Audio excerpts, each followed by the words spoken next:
자, 오늘 수업을 또 해봅시다. 얍. 자, 오늘은 15분 모의고사. 우리가 몇 쪽이냐면 22쪽. 3회에 있는 두 번째 집은 원래 어제 하려고 했는데 안 하고 어제 교양만 하고 좀 쉬었죠. 오늘 한번 해봅시다.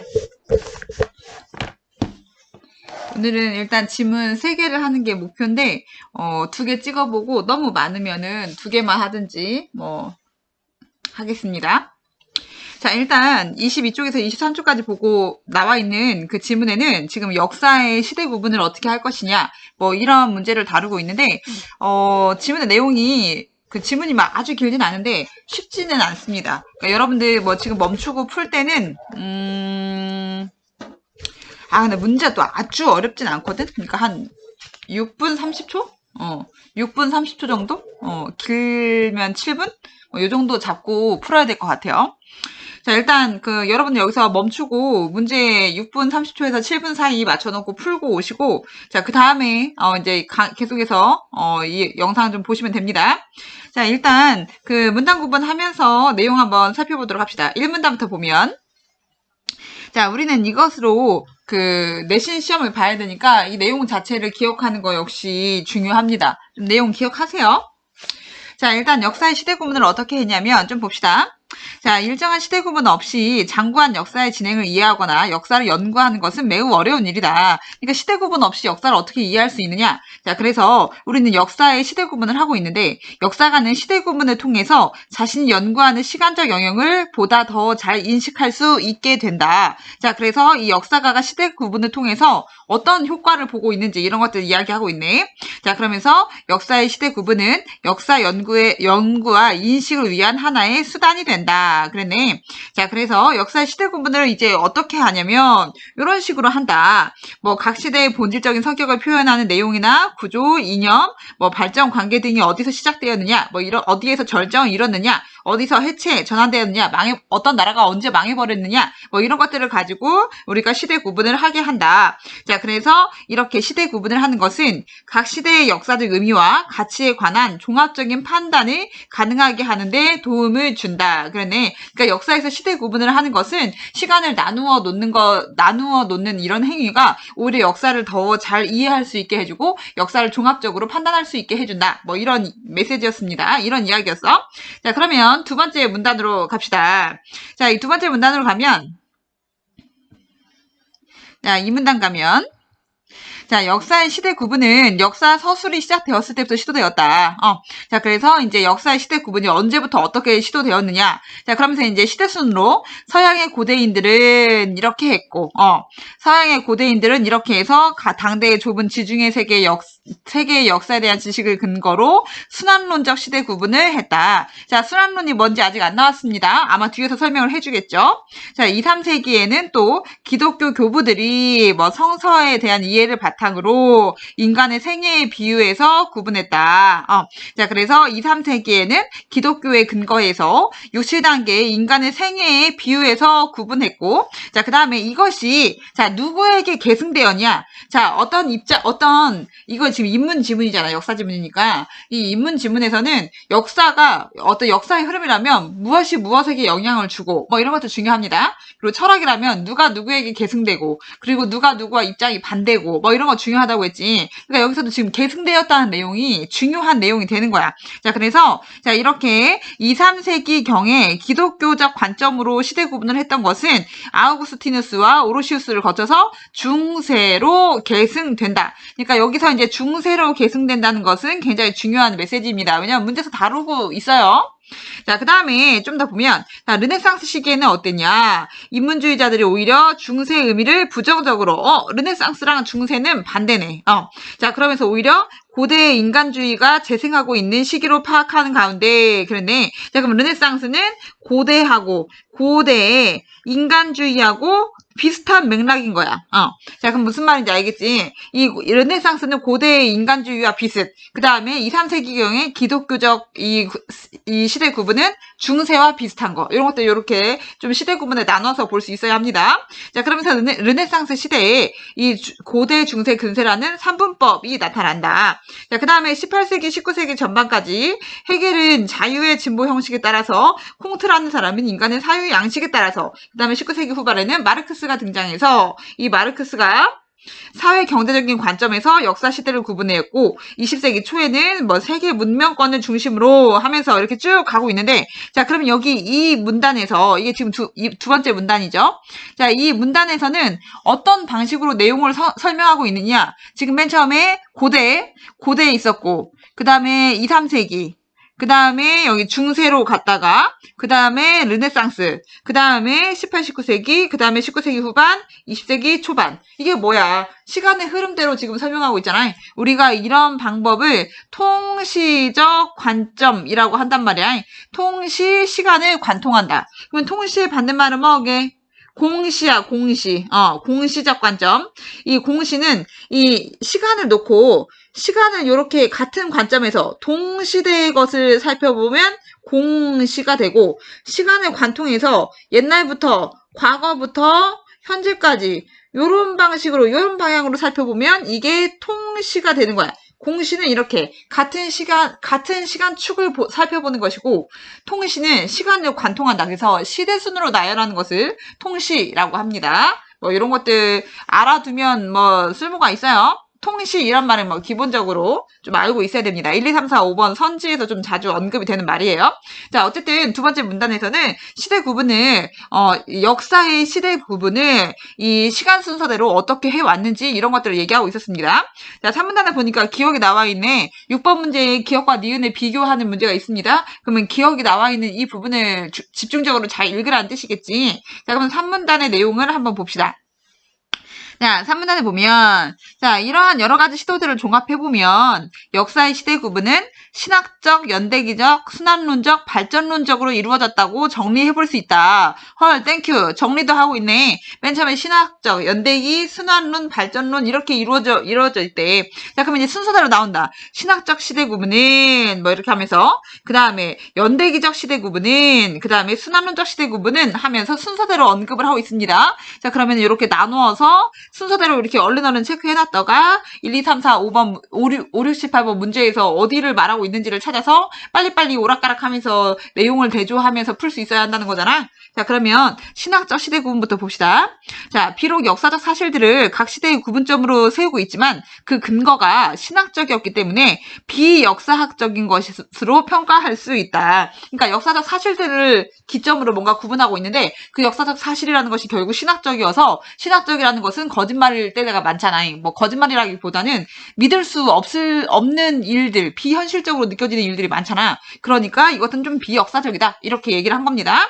자, 그 다음에 연대기적 시대 구분은 하면서 시간의 흐름에 따라서 역사의 전개, 왕조의 교체나 거대한 역사적 사건을 기준으로 한다. 라고 하면서 자, 이런 시대 구분은 하면서 이제 한계점을 좀 드러내는 거야. 외면적인 사건을 중시하는 반면에 그러니까 이 어떤 왕조가 세워지고 망하고 뭐 이런 것들 큰 사건들 각각의 큰 사건들을 중심으로 기준으로 시대 구분을 하다 보니까 바깥의 큰 사건은 중시하지만 내면적인 발전 관계에는 소홀하다. 그러니까 어떤 나라가 어떤 나라의 좀 더 계승한 형태이고 좀 더 발전된 형태이고 뭐 이런 것들에 대한 이제 그런 관계는 소홀하게 다룬다. 뭐 이런 얘기입니다. 자, 그리고 대개는 역사가의 주관에 따라서 이루어짐으로써 상대적인 성격을 지닌다. 그러니까 좀 객관성이 부족하다. 뭐 이런 뜻이겠지. 자, 그 다음에 6번 문제에서 다루고 있는 기억, 순환론적 시대 구분 잘 봅시다. 자, 문명들의 독자성과 폐쇄성을 강조하며 생물학적 몰락을 예고하는 경우, 자, 그 다음에 옆으로 위로 올라가면, 이렇게 생물학적 몰락을 예고하는 경우와 문명들 사이의 상호 교류성과 계속적인 생존 가능성을 전망하는 경우 등이 있다. 그러네. 자, 그래서 문명들이 서로 상호 교류를 할 때도 있고 계속적으로 생존할 때도 있고 그 앞에서 말한 것처럼 어떤 생물학적으로 몰락을 하는 경우도 있고 그렇다. 자, 그러면서 계속 보면 자, 이 순환론적 관점에서는 문명권의 본질을 파악하고 성격을 규명하는 데는 사실적이다. 자, 자, 하지만 자, 여기 역사 진행을 생물학적으로 이해하고 있고 역사 발전의 방향과 지향점에 대한 의식이 모호하다. 그러네. 그러니까 한계. 역사 진행을 생물학적으로 이해한다. 그러니까 역사라는 것이 생물학적으로 이해한다는 게 뭐냐면 이 사람이 어떤 생물체를 생각해봐. 생물체가 태어나면 전성기를 맞이하다가 결국 몰락하게 되잖아요. 그러니까 뭔가 이거 어떻게 끄냐? 생물학적으로 이해한다는 게 어떤 탄생기가 있고 그 다음에 이것이 점점 자라서 전성기가 있고 그러니까 몰락을 하는 이런 계기가 있잖아요. 그러니까 역사의 진행도 역시 어떤 나라가 탄생하면 전성기가 있었다가 그 다음에 또 몰락하고 그 다음에 순환적으로 또 어떤 나라가 탄생하고 전성기가 있고 몰락하고 이런 식으로 해석을 한다는 거야. 그러니까 요 과정이 계속 반복된다 이거야. 순환론적이라는 것은. 자, 그래서 이런 한계가 있고 그 다음에 역사의 발전 방향과 지향점에 대한 의식은 모호하다. 그러니까 계속 탄생 전성기 몰락 이렇게 도니까 이게 대체로 무엇을 향해서 가고 있는 것이냐 이런 것에 대한 관점이 좀 모호하다 뭐 이런 뜻이야. 자, 그러면서 더욱이 이러한 시대 구분은 역사 전체를 통일적으로 파악하는 시도를 부정하고 있다. 그러네. 그러니까 역사 전체를 어떤 하나의 쭉 이어진 역사로 보는 것을 거부한다. 왜냐면 하나의 탄생과 전성기와 몰락이 있으면 거기서 이제 끝났어. 그거는. 그러고 나서 새로운 것이 시작하는 거야. 그러니까 역사가 조각조각 이렇게 존재하게 되고 뭔가 역사 전체가 거대한 흐름이라고 보기에는 어려워진다. 뭐 이런 이야기를 하고 있는 겁니다. 그러니까 이해가 되는가 모르겠네. 자, 그 다음에 이제 또 4번째 문단으로 갑시다. 자, 이거 6번 문제 풀어야 되니까 발전론적 시대의 구분도 잘 봐야 되겠지. 자, 그러면 4번째 문단 보면 자, 발전론적 시대의 구분은 역사 진행을 자, 이거는 말 그대로 발전적인 것으로 파악하는 특성이 있다. 역사는 발전한다. 이게 전제야. 자, 그러면서 다양한 학자들이 나름의 기준을 바탕으로 시대 구분을 시도하였다. 그러니까 역사는 항상 더 고도로 발전하는 쪽으로만 이렇게 진행이 되는데 그 발전하는 기준은 사람마다 다르다 이 말이야. 그래서 꽁트는 이렇게 얘기했고 헤겔은 이렇게 얘기했고 마르크스는 이렇게 얘기했다 이런 뜻이야. 자, 그러면서 이들의 공통점은 모두 역사 진행을 발전적인 것으로 파악하고 있다. 그러니까 역사는 어떻게 더 좋은 방향으로 발전하는 게 맞다 뭐 이런 뜻이야. 자, 따라서 이 발전론적 시대 구분의 경우에는 역사의 시대 구분 방식은 역사 진행의 방향과 목표에 대한 의식이 뚜렷하다. 더 좋은 쪽으로 가는 것이다. 이런 뚜렷한 방향이 있고 나름대로 역사 전체를 통일적으로 파악하려는 것이라고 볼 수 있다. 역사 전체를 이 처음부터 끝까지 발전 방향은 같다. 점점 역사는 진보해 가는 것이다. 이렇게 바라보고 있다. 뭐 이런 뜻이야. 자, 그러면 6번 문제 우리가 이제 풀 수 있게 됐습니다. 그죠? 자, 근데 한 문단 남았으니까 그냥 보고 갑시다. 자, 그러면 마지막 마무리합시다. 5문단 보면 역사의 시대 구분은 역사가 존재한다는 것, 특히 역사 발전의 전체 과정을 통일적으로 파악할 수 있다는 이해를 전제로 한다. 근데 아까 역사 전체를 통일적으로 파악하는 것은 발전론이라고 했잖아. 발전론적 시대 구분이라고 했잖아.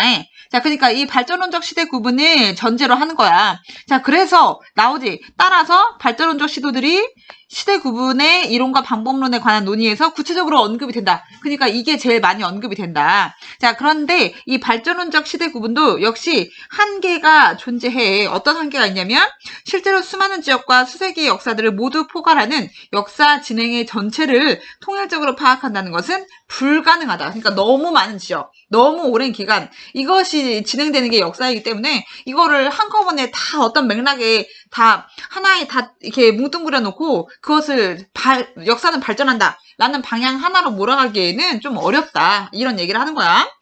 자, 그러면서 그렇지만 중요한 것은 어떠한 발전 관계를 중심으로 하여 시대 구분이 이루어질 때 그것이 보다 더 보편적일 수 있으며 그러니까 어떻게 시대 구분을 하는 것이 더 보편적일 수 있느냐 어떠한 이론과 방법으로서 보다 더 많은 발전 관계들을 포괄할 수 있느냐 그러니까 어떻게 이 시대 구분을 하는 것이 보다 더 많은 것들을 이제 포괄할 수 있느냐 이런 것들이 중요한 것이다 라고 하면서 이 시대 구분의 역사에서의 시대 구분에 대한 이야기를 마무리를 하고 있습니다. 자, 그러니까 이 역사에서 시대 구분은 여러 가지 장점이 있어. 아까 1문단에서 이야기했지. 뭐 역사적 의미와 가치에 대한 종합적 판단을 이루게 한다. 뭐 이렇게 얘기한 다음에 2문단에서 역사 시대 구분에 대해서 이 통실론적 관점에서 한번 살펴주고 그다음에 3문단에서는 신학, 연대기, 순환, 발전 한 문단 하나씩 다 설명해주고 3, 4문단에서 그다음에 이 역사의 시대 구분이 사실은 모든 것을 아우르기는 어렵지만 그래도 이 가장 보편적인 시대 구분을 하는 것이 중요하다. 뭐 이런 메시지를 던지면서 마무리를 하고 있었습니다. 쉽지 않아. 네, 이거 쉽지 않다고 했어. 자, 그러면 5번, 6번 문제 풀어봅시다. 6번 문제 좀 어렵고 5번 문제 주워 먹어야 된다. 자, 그러면 5번 문제 봅시다. 윗글을 통해 알 수 있는 내용으로 적절하지 않은 것은 그랬네. 이런 것들 빨리빨리 주워 먹어야 됩니다. 자, 이 내용 확인 문제들. 역사의 시대 구분은 역사 연구에 유용하게 사용될 수 있다라고 1문단에 나와 있었습니다. 그치? 자, 맨 첫 문단에서 자, 이 역사에서 시대 구분을 하는 것은 역사 연구와 뭐 인식을 위한 하나의 수단이다. 뭐 이런 이야기 했었고 그 다음에 각 시대의 역사적 의미와 가치에 관한 종합적 판단을 가능하게 한다. 뭐 이런 얘기. 역사의 시대 구분이 왜 필요하느냐? 1문단에서 설명하고 있었습니다. 자, 그 다음에 두 번째, 요거 잘 보라고 했지? 아까 신화적 역사시대 구분 방식은 중세의 역사시대 구분에 영향을 미쳤다. 아까 요거 2문단에 있었습니다. 2문단에 2, 3세기경에 뭐 기독교부들에 대해서 기독교 교부들이 한 시대 방식이 중세에 영향을 미친다. 자, 그리고 르네상스는 고대에 영향을 미쳤다. 이런 부분도 있었죠. 그러면 2번과 3번은 세트로 맞는 설명이 되겠지. 그 다음에 18, 19세기에는 이 발전론적 시대 구분을 주장하는 18, 19세기에 나온 사람이 헤겔, 꽁트, 마르크스.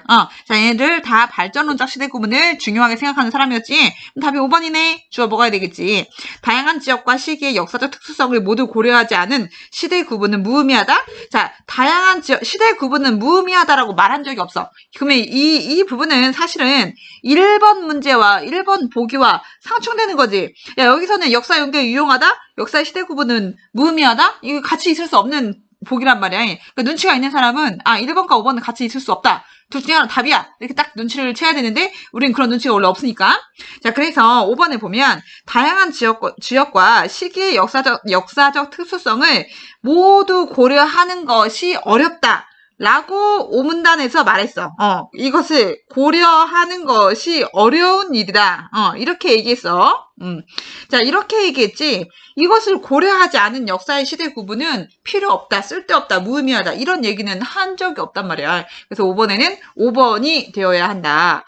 자, 요거는 그래도 풀 수 있었을 것 같고. 자, 6번 문제는 살짝 어렵습니다. 6번 문제 봅시다. 자, 기억과 니은을 비교한 내용으로 가장 적절한 것은 그랬네. 자, 기억이 아까 순환론이었고 니은이 발전론이었습니다. 그치? 얘가 순환론적 시대 구분이었고 얘가 발전론적 시대 구분이었지. 자, 그러면 가장 적절한 거 한번 찾아봅시다. 자, 순환론은 발전론에 비해 역사의 진행이 도달해야 할 상태를 명확하게 한다? 역사의 진행이 도달해야 할 상태를 명확하게 하는 거, 목표가 뚜렷한 거, 이거는 발전론이었어, 발전론. 그러니까 이거는 니은이야, 니은. 그치, 1번 틀렸어. 자, 두 번째 봅시다. 기억은 니은과 달리 특정한 문명이 지속적으로 생존하는 것이 가능하다고 보았다. 그러네. 기억이 근데 순환이었잖아. 순환 아까 선생님이 뭐라고 설명했어? 탄생하면 이 전성기가 오고 전성기가 오면은 이 문명이 멸망하는 거, 쇠퇴하는 거, 요것이 무한 반복된다는 게 순환이잖아. 그러면 특정 문명이 지속적으로 생존했으면 멸망을 했겠어? 그럴 리가 없지. 자, 그래서 기억이 틀렸다. 자, 그 다음에 그 지문에서도 그런 내용이 있는데 지문에서도 기억 부분은 이 순환론에서는 생물학적 몰락을 예고한다. 이 생물학적 몰락이라는 말이 있었어. 자, 그래서 이렇게 하나 저렇게 하나 2번은 다 틀린 선지가 되는 것이다. 자, 그 다음에 3번 문제 봐봐. 니는 기억과 달리 역사 전체가 존재한다는 전제를 바탕으로 역사 전체, 이 말을 다른 말로 바꾸면 역사를 통일적으로 이해한다. 이 뜻이야. 야, 이런 이해를 바탕으로 역사 시대를 구분하고자 한다. 이거 맞는 것 같은데? 그치? 이거 3, 4문단에 나와 있어서 이거 3, 4문단에 나와 있습니다. 발전론은 역사를 통일적으로 이해하려고 하고 그 다음에 3문단 마지막 부분에 이 순환론은 역사를 통일적으로 이해하려는 시도를 부정하고 있다. 이런 말들이 나와 있었습니다. 자, 그래서 답이 3번이 되어야 한다. 자, 그 다음에 니은은 순환론적 관점에서는 역사가 진행되고 있는 문명을 객관적으로 아니다 발전론이다. 발전론적 관점은 역사가 진행되고 있는 문명권을 객관적으로 이해하려는 노력을 기울인다. 이렇게 얘기했는데 요거는 조심해야 돼. 야, 여기서 뭐라고 했냐면 이 4번 4문단에 나와 있는데 4문단 시작할 때 뭐라고 돼 있냐면 야, 이 발전론적 시대 구분은 역사 진행을 발전적인 것으로 파악하는 특성이 있는데 문제는 학자마다 자기만의 기준으로 이렇게 돼 있어. 그래서 헤겔은 이렇게 얘기하고 콩트는 이렇게 하고 마르크스는 이렇게 얘기하는 거야. 그러면 역사가 진행되고 있는 문명권을 객관적으로 볼 수 있냐? 아니지. 각 역사학자마다 주관적으로 보고 있는 거지. 자, 그래서 여기서는 각 역사학자마다 주관적으로 보고 있으나 다만 역사를 하나로 통일적으로 보면서 역사가 발전하는 과정에 있는 것이다. 라는 그런 큰 전제에 모두 동의한다. 이런 뜻이야. 자, 그래서 4번도 틀렸어. 자, 5번 기억과 니은은 모두 과거의 역사 진행 과정이 미래에도 반복될 것이라는 인식을 가지고 있다. 이거는 순환론, 기억에만 해당하는 내용이다. 자, 그래서 6번에는 3번 이렇게 돼야 되는데, 자, 이 3번 문제 이 6번 문제 좀 어려웠습니다. 그러니까 역사 전체가 존재한다. 이게 역사를 통일적으로 이해한다. 이 뜻과 같은 말이라는 것을 인지하지 못하면 좀 어렵게 풀 수도 있는 문제입니다. 자, 어쨌든 요거는 기본적으로 좀 알고 있어야 되는데 지금 이과 학생들이 굉장히 싫어하는 소리가 들리고 있는데 자, 우리가 역사 구분을 어떻게 할 것이냐. 이 순환론과 발전론 뭐 이런 거 기본적으로 머릿속에 상식적으로다가 우리가 교양을 읽고 있잖아. 상식적으로다가 알아둬야 되는 내용들입니다. 순환론은 탄생과 전성기와 멸망이 계속적으로 반복된다. 이쪽으로 가야 되는데. 그러니까 어떤 나라가 탄생하고 전성기 맞고 멸망하고 또 다른 나라가 탄생하고 전성기를 맞고 멸망하고 이 과정이 계속 반복되는 것이다. 이게 순환론. 발전론은 역사는 이 미개한 상태에서 진보한 상태로 가장 발전하고 있는 이상적인 상태로 발전해 가는 것이다. 그 과정에서 여러 가지 문제가 있을 수 있지만 역사는 전반적으로 좋은 쪽으로 발전해 간다. 이게 발전론적 시대 구분입니다. 뭐 이런 것들 상식적으로 좀 알아두세요. 자, 그 다음에 7번 문제로 넘어가서 이제 여기는 6번이 좀 어렵고 7번 문제도 좀 어렵고 8번 문제는 좀 쉽고 그렇습니다. 자, 그럼 7번 문제 봅시다. 윗글을 참고해서 보기에 대해 보인 반응으로 가장 적절한 것은 그랬네. 자, 랑케 이 아저씨 엄청 잘 나온 아저씨야. 문과 친구들은 엄청 잘 아는데 뭐 한국사나 동아시아사나 이런 거 역사 기술 할 때 처음부터 나오는 그런 아저씨지. 랑케가 뭐라고 했어? 역사에 있어서 역사가의 주관은 모두 배제되어야 된다. 이렇게 얘기했지. 맞나? 자, 일단 봅시다. 보기를 먼저 보면 자, 랑케가 이렇게 얘기했대. 랑케는 근대 역사학의 아버지라는 이런 평가를 받는 사람인데 얘가 이렇게 얘기했대. 얘가 역사학자는 말이야 문헌학을 통해서 사료의 신뢰성, 사료는 역사의 재료를 얘기하는 겁니다. 사료의 신뢰성을 면밀히 검토하고 자, 이렇게 얘기해서 역사에 있어서 모든 선입견을 소거해야 된다. 제거해야 된다. 그러니까 이 역사가의 개인적인 입장 이런 거 빼라 이런 거야.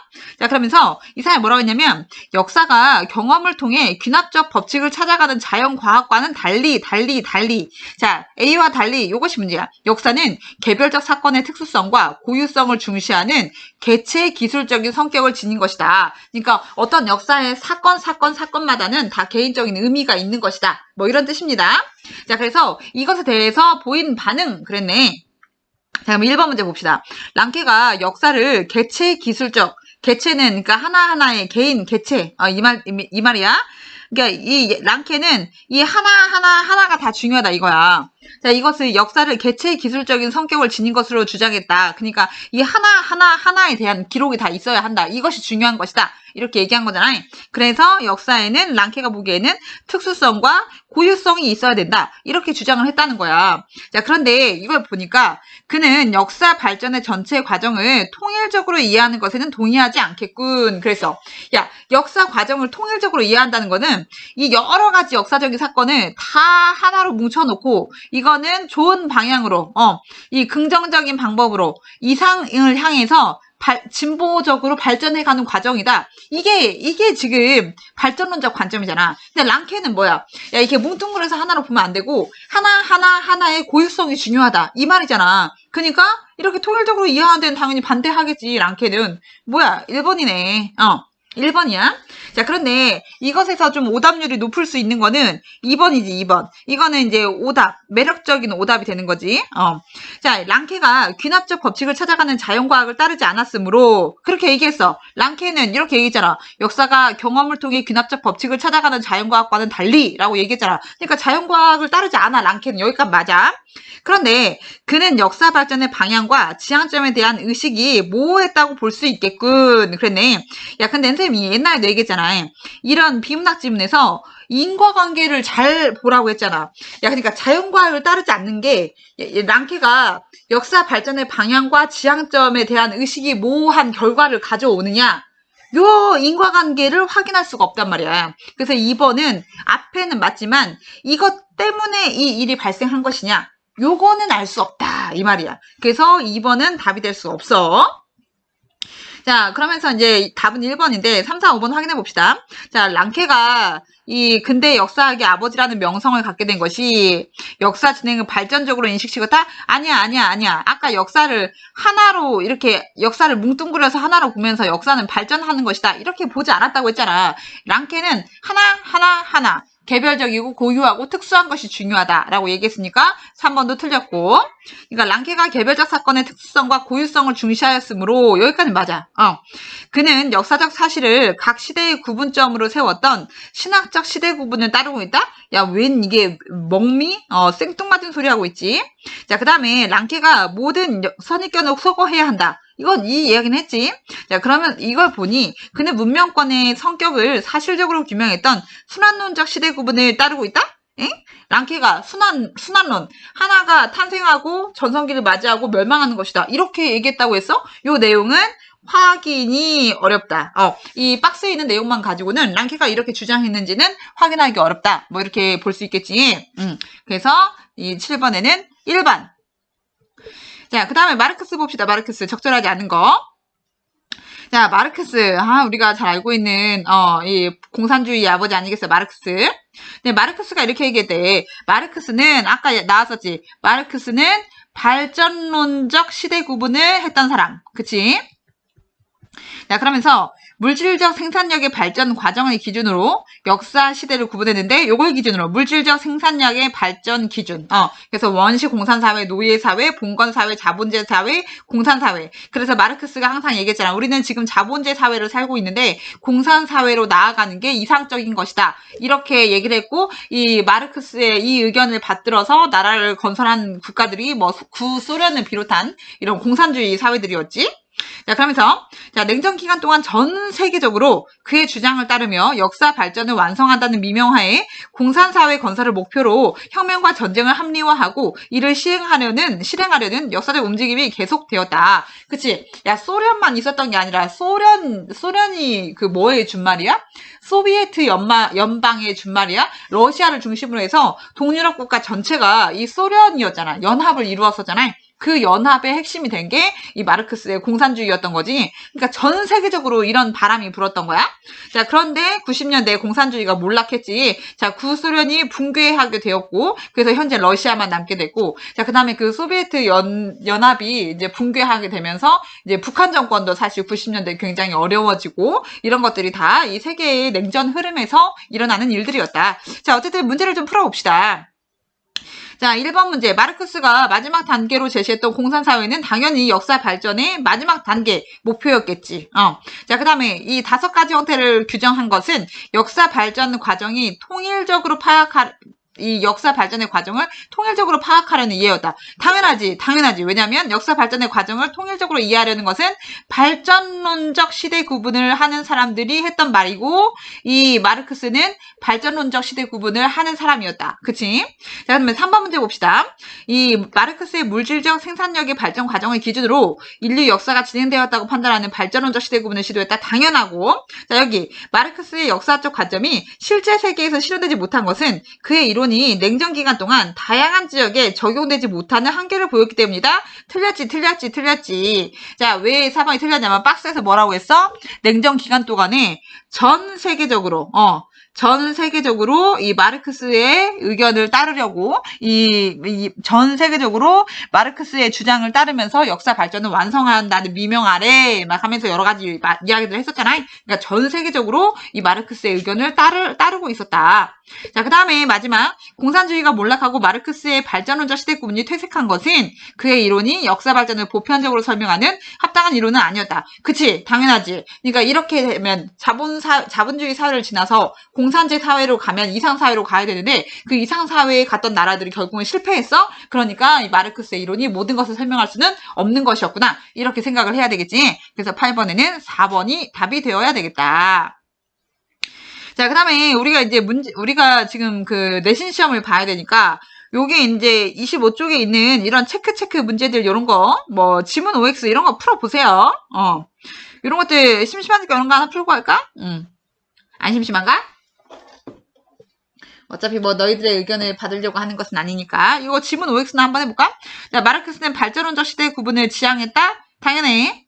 자, 르네상스에는 역사를 인간 생애에 비유해서 구분했다. 르네상스 시대에 그랬을까? 과연 이 역사를 인간 생애에 비유하는 것은 2, 3세기. 자, 이 2, 3세기의 구분은 중세에 영향을 주었다. 이렇게 이야기했었어. 이거 2문단에 남아 있습니다. 2문단. 자, 그래서 요거는 X. 자, 순환론적 시대 구분은 문명권의 본질을 파악하는 데는 적합하지 않다. 그랬는데 순환론적 시대 구분에서 이런 이야기를 했었나? 자, 했었어. 적합하지 않다가 아니라 적합하다라고 되어 있습니다. 자, 요거 3문단에 나와 있으니까 여러분들 3문단에 찾아서 표시하세요. 내신 시험 봐야 되니까. 자, 그 다음에 네 번째 역사 시대 구분은 각 시대의 역사적 의미와 가치에 관한 종합적 판단을 가능하게 한다. 요거 맞습니다. 요거 1문단에 나와 있습니다. 찾으세요.